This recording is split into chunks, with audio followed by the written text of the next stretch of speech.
মাননীয় প্রধানমন্ত্রীর নির্দেশে প্রত্যেকটা হাসপাতালে আমরা 10 শয্যা বিশিষ্ট কিডনি ডায়ালাইসিস সেন্টার বাংলাদেশের প্রত্যন্ত গ্রামাঞ্চলে ছড়িয়ে দিতে যাচ্ছি মাননীয় স্পিকার। প্রত্যেকটা উপজেলা হাসপাতালে প্যাথ ল্যাব আমরা স্থাপন করতে যাচ্ছি, যাতে করে গ্রামের মানুষ আর ক্লিনিকের খপ্পরে না পড়তে হয়, সঠিক ইনভেস্টিগেশন যাতে পায় মাননীয় স্পিকার। আমাদের বর্তমান প্রধানমন্ত্রী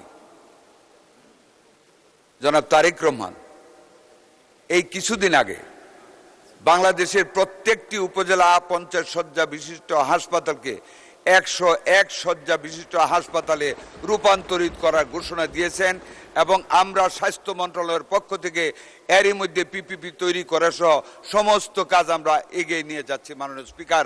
আশা করি at the end of the August we will go for the tender in the paper for all the hospitals to construct again. মাননীয় স্পিকার স্যার, আমরা এই শুধু হাসপাতালগুলি করা নয়, মাননীয় সংসদ সদস্য অবশ্য উনি স্বীকার করে ফেলেছেন, যিনি আগেই শুনেছেন যে 50 101 হয়ে যাবে।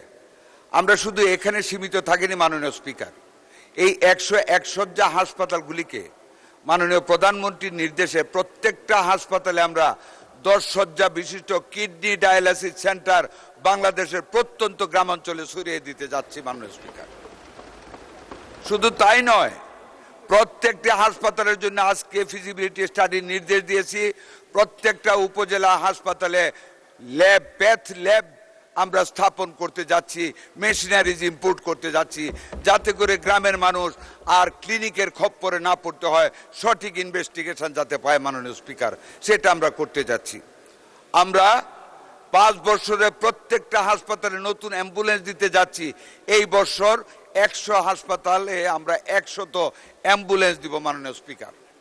Over and above in all the unions of the country, the community clinic, the health center, 10-bedded hospital and 20-bedded hospital প্রত্যেকটা আমরা নতুনভাবে রিনোভেট করে শয্যা দিয়ে ডাক্তার দিয়ে স্বাস্থ্য সেবাকে মানুষের গোড় ধরে নিয়ে যাব ইনশাল্লাহ।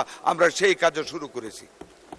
আমার এই বক্তব্যের আলোকে আরো মাননীয় 10 জন সংসদ সদস্য সংশোধনী প্রস্তাব দিয়েছেন। মোটামুটিভাবে একই, 50-কে 100 করা, কেউ কেউ 250-কে 500 করতে বলেছেন, 500-কে 1000 করতে বলেছেন। ইনশাল্লাহ 100 তো হয়েই যাচ্ছে, অনেক জায়গায় 500 তো হচ্ছে। আমরা ভবিষ্যতে আমাদের অর্থের সংকুলনের সাথে সঙ্গতি রেখে যদি 500 করা সম্ভব হয় আমরা সেটাও করব। আমার এই বক্তব্যের আলোকে মাননীয় সংসদ সদস্যকে I would request with humble submission to withdraw this proposal. যেহেতু উনিও জানেন আমরা 101 শয্যা করতেছি, কাজে প্রস্তাবটা প্রত্যাহার করার অনুরোধ রেখে আপনাকে ধন্যবাদ জানিয়ে আমার বক্তব্য শেষ করলাম।